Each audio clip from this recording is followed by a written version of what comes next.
Phantom Reviewer is Parker good. Yes, folks, it has been absolutely ages since I've sat down and watched a Phantom movie. Believe it or not, I've been taking like a break from Phantom movies. I'm getting kind of burned out on them because I've just watched so many. I have been promising to do this, the granddaddy of them all, for a very, very long time. And so here we are, a full-length Lon Chaney 1925 Phantom of the Opera commentary. Now, if you're viewing this and you've just found me on YouTube and you don't know what I'm about, like maybe you're expecting perhaps an educational, informative, scholarly study of the classic movie, you know, and its place in contemporary society and whatnot. No, go and watch my other videos. This is just, I'm a Phantom fan, same as everyone else. I've probably watched more Phantom movies than anyone else, but that doesn't mean I know diddly squat. Well, I kind of do, and I kind of don't. But look, I'm just riffing this totally off the top of my head. Not a lot of preparation has gone into it, so I cannot vouch for any of the information, the accuracy. It could all be gobbledygook, but hopefully it will be entertaining gobbledygook.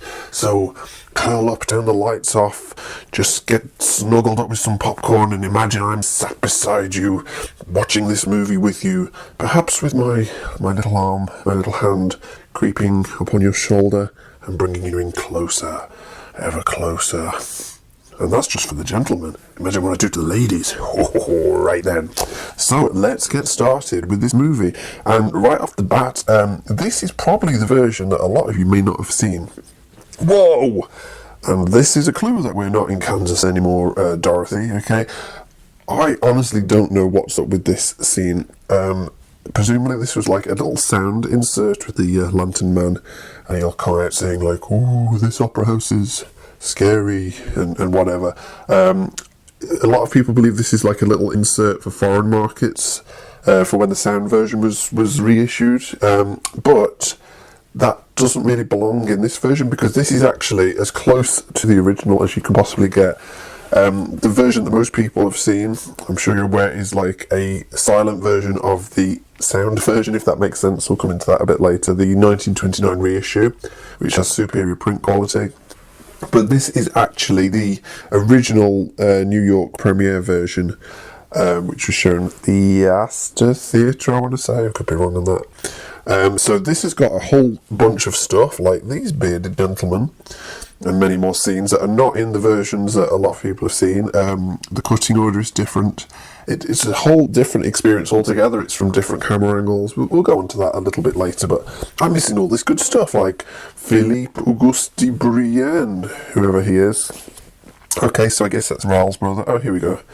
His younger brother, Vicomte Raoul de Chaney, Tabernet Lieutenant, and Beau Brummel of the 2nd Chasseur. Isn't that like a chicken dish? They attended opera only in the hope of hearing his sweetheart, Christine Day, sing. Okay, oh, and there's Raoul. So I'm positive that this scene is not in the one that we usually know and love. Oh, there he goes, isn't he dreamy, Monsieur Vicomte? Oh, he's so cute. Yeah, I don't remember this scene being in it at all. At all.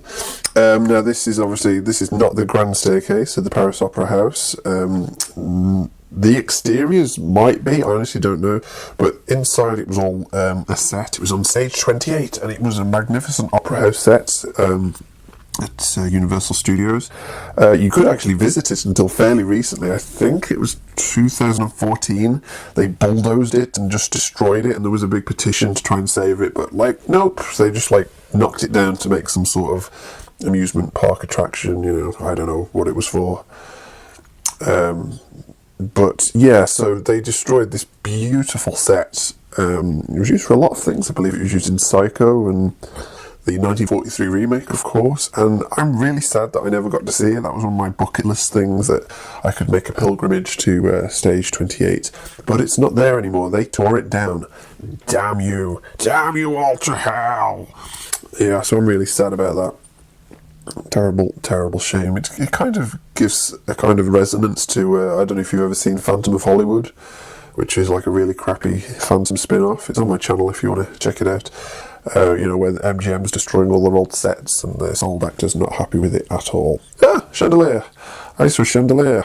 Putting a giant thing like that above everyone's heads, what could possibly go wrong? So this, this is an opera scene. Again, I want to say this was reshot for the 1929 sound reissue.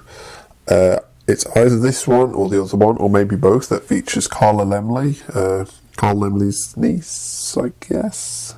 Again, please don't fact check me on this. Like, I'm just going from the rusty recesses of my memory. But I think she's the prima ballerina at the front. And I believe she also later went on to have the first line in Dracula, which I still have not seen. Bela Lugosi, Dracula.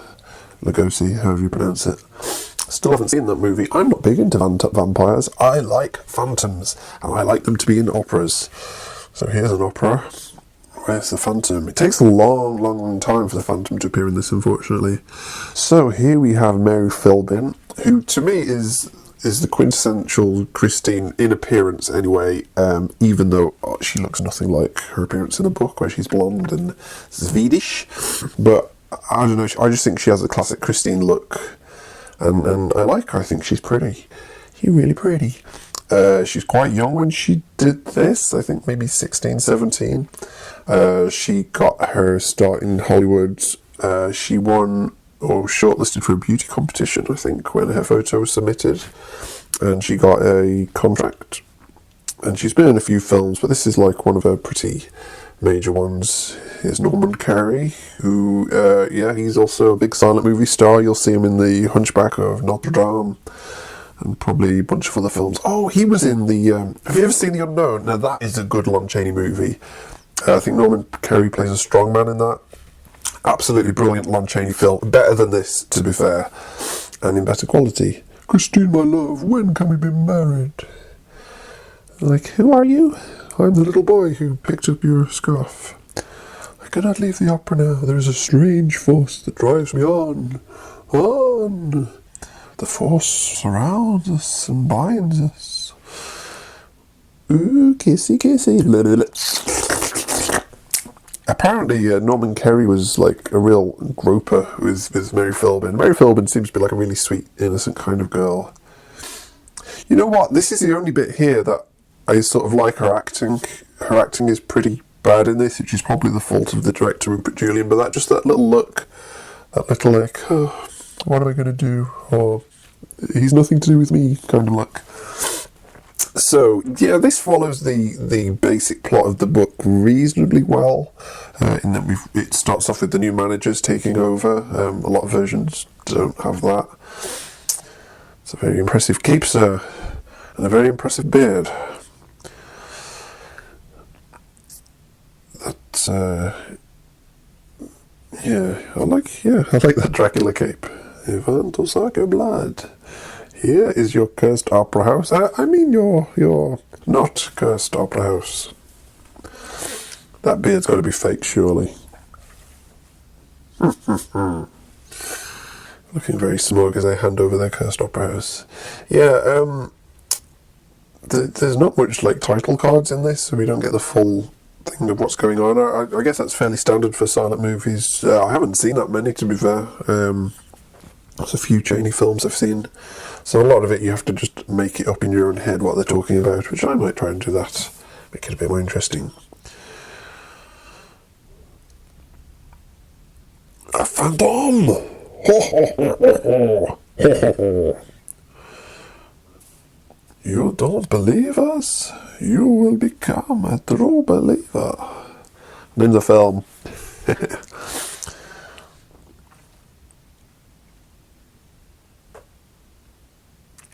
See ya, suckers.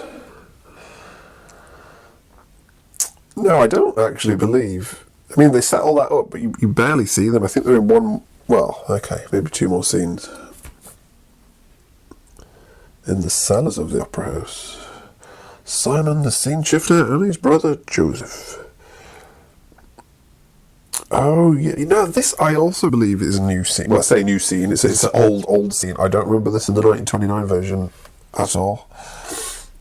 So that's him, Florine Papillon, property man. So he's the comic relief. I used to think this was not called Chester Conklin, but it's not. I want to say it's like Schnitz something. Schnitzel.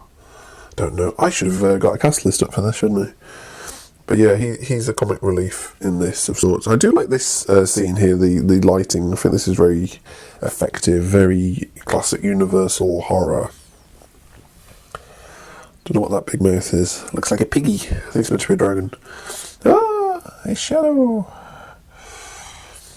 I do like the sets as well. Just very cool. I believe they're done by Ben Correa from, the sketches anyway, and they adapted his sketches, and I believe didn't give him credit for it, or much credit anyway, especially the underground cellars, they were all his work. This also closely resembles the opening of the book, the first chapter, Is It a Ghost? I think it's called. I believe that's meant to be Sorelli, which again, I don't think that scene's in the later 1929 version. Aha, here's Carlotta, played by Virginia Pearson. In the 1929 reissue, they changed this title card to make it Carlotta's mother, because they reshot all the Carlotta scenes so that they could have synchronised sound with the opera singer. I can't read that. She will sing the role of Marguerite. Any jealous attempt to interfere will prove instantly disastrous to your own career. Maybe a disaster beyond all imagination.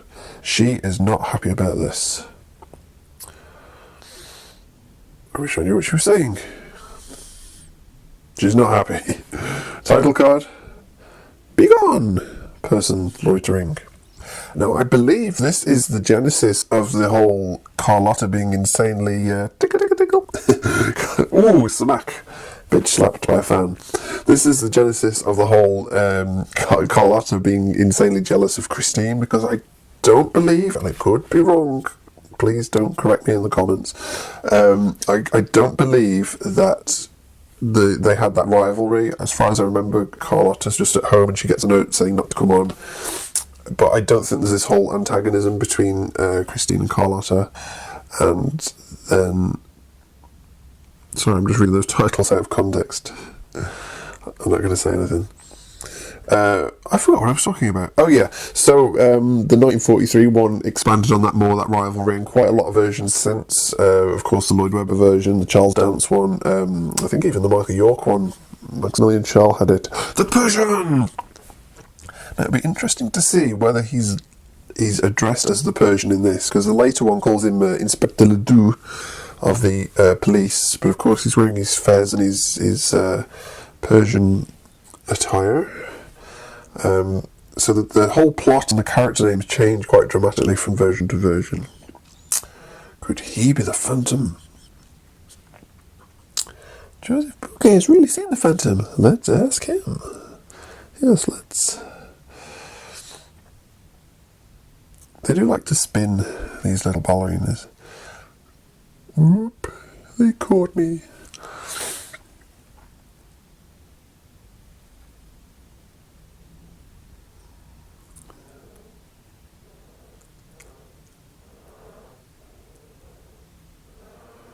So this is Joseph Bouquet. Decapitated somebody. Whoa. Okay, maybe not. Okay, so I think this is meant to be a prop for it's John the Baptist's head, I believe, for a production of Salome. Salami? How do you pronounce that? No, salami's what you eat, isn't it?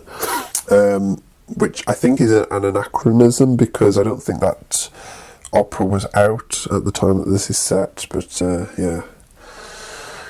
So let's watch this bit. I think the guy looks a little old to be being a stagehand. Like yellow parchment is his skin.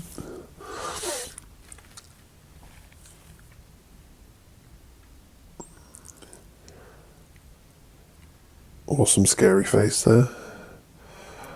His nose. There is no nose. How does he smell? Terrible. If I had a little drum, I could do like a... That was pretty good. No, it wasn't. But I'm making this up, I haven't scripted this. I'm sorry if it's not funny. I'll just be amusing myself throughout this. If you're amused, I'm happy for you. But I don't promise amusement. But I just thought it'd be fun to watch this movie with you guys. I have not seen this for an absolute age. I think I've only seen it once or twice, this particular version, long time ago. So there are nice little surprises in it, like little random scenes that I forgot were there. So this is also kind of from the book, isn't it? I don't think Bouquet actually has this conversation with them, but they talk about him and the kind of things he said. His description of the Phantom is almost from the book. Meanwhile, in Christine's dressing room. Why does Christine have her own dressing room when she's basically just a chorus girl? Like, did he like her all along and rigged up? Like, because should this not have been Carlotta's dressing room? I don't know.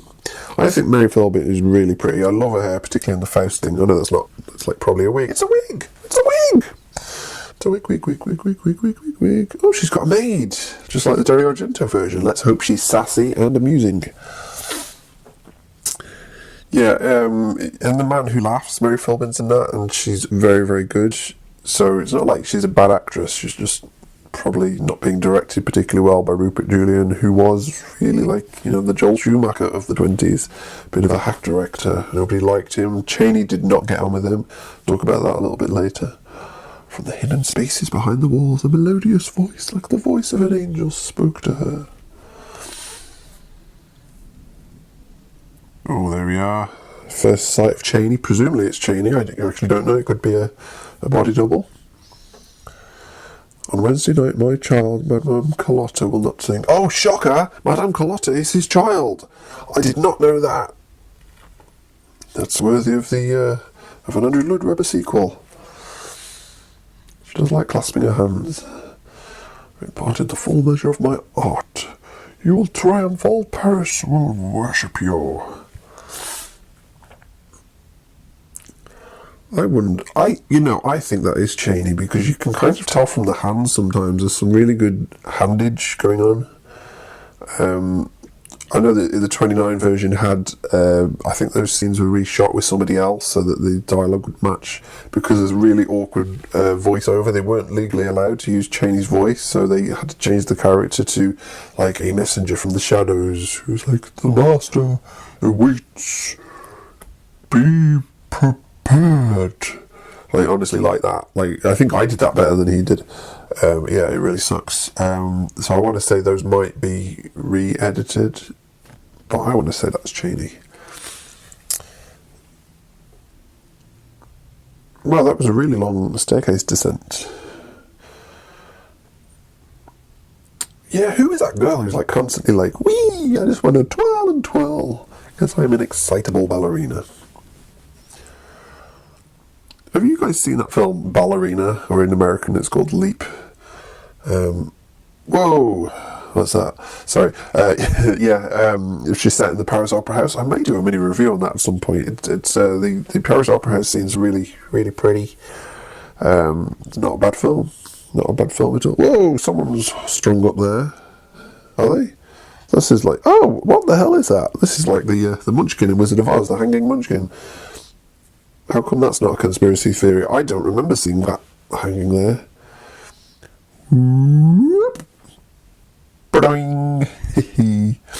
Comic relief in a dark film about tragic love and deformity and murder.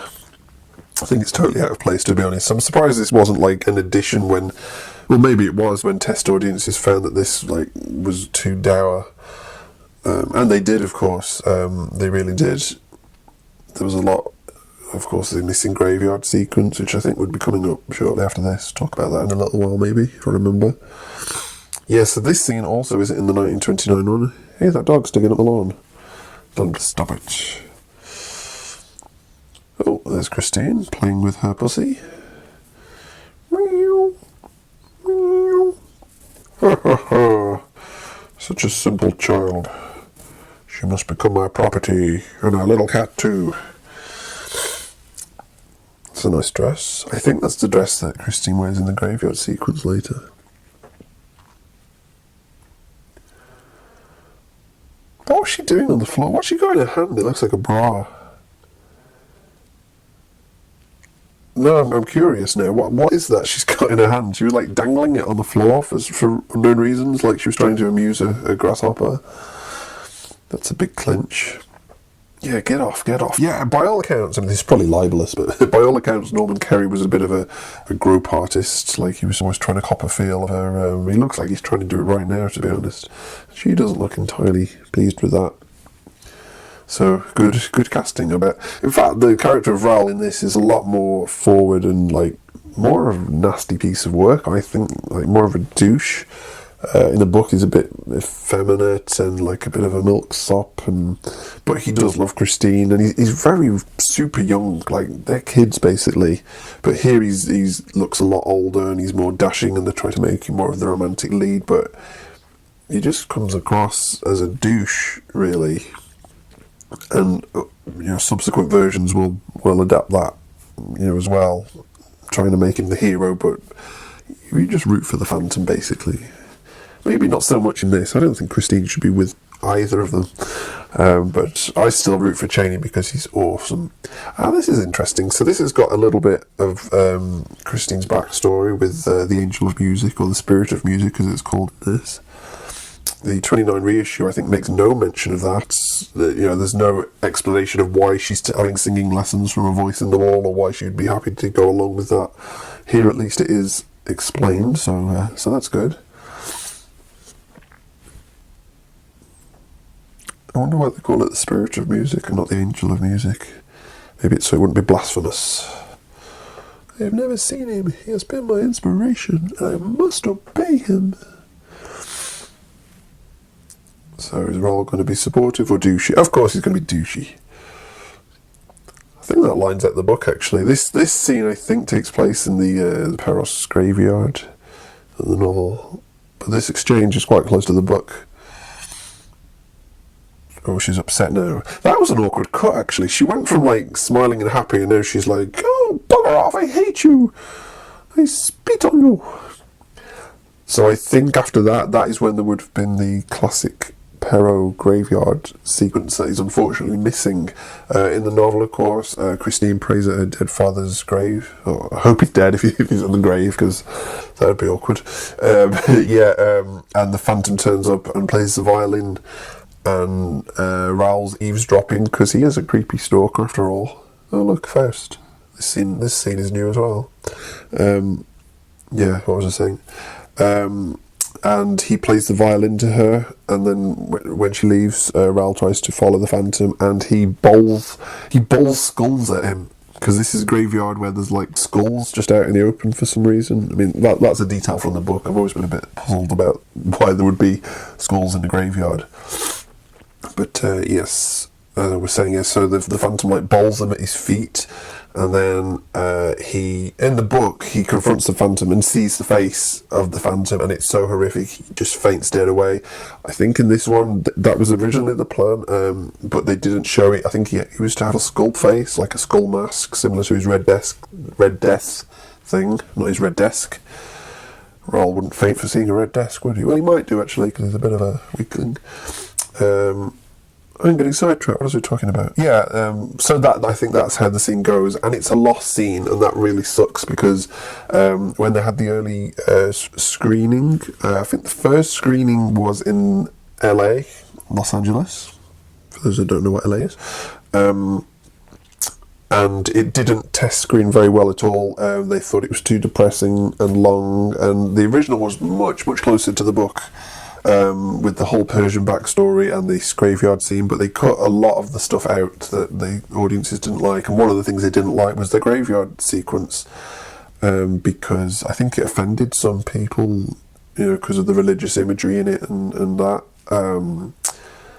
And also, I think in some ways, I think they might have been right. If they did show the Phantom's face early, that would ruin the shock for later. So again, I'm not sure if they did show the Phantom's face or if it was just a skull. Not too sure on that, but either way, they got rid of it, and the footage is lost, forever lost, supposedly. If you go on my ProBoards account, phantomreviews.proboards.com, if you have a search, I did an interview with a guy called Carl Hearns, who is... he made like a 3D version of Phantom, which is quite interesting, actually, where he had discovered that because silent films such as this were shot from two cameras, one next to each other, that because this version you will have like slightly different camera angles if you compare it, especially when you compare the unmasking. If you watch the unmasking in this and the 1929 version, the angles are slightly off and not quite as good as this. So anyway, I'm getting diverging myself. So when you put the two cameras side by side, this film has actually accidentally been shot in 3D, and he did quite a decent 3D conversion of it. Actually, sorry, conversion is not the right word. Conversion is when they like digitally make the left and right eye and with through technical trickery pokery. But he actually literally took the two cameras and synced them up, and it near enough works. I've seen a version of it. I don't think it's available in general release, but there was a preview that I got just to see, and yeah, it does work. It was really cool. But he, through the course of researching all the stuff for his film, there are people, or is a person who has claimed they've got the missing graveyard footage. But yeah, it's a big, long, complicated story. I'm not going to get into it. But if you want to read about that, that's on phantomreviews.proboards.com. Just search for Carl Hearns, Hernz, I think it is. Yeah, so I think it might be out there somewhere. I'm doing lines of investigation that way myself. I'll let you know if I find anything, because that would be really cool. This scene here is also like totally not in the 29 version. You would think they would have reshot this actually to put more Faust stuff in. Apparently there was a lot more Faust footage in the original version. And I think they shot in colour, supposedly, because there was a scene when the devil comes and he's all in a red cloak and everything and all that good stuff. So yeah, all this. Oh, she's fainted. Now this is also out the book. I remember this. Yeah, she does a performance of she plays Marguerite in Faust, and then she faints at the end. So this is very, very close to the book. Once again, another scene from the book that has been cut out. Never mind.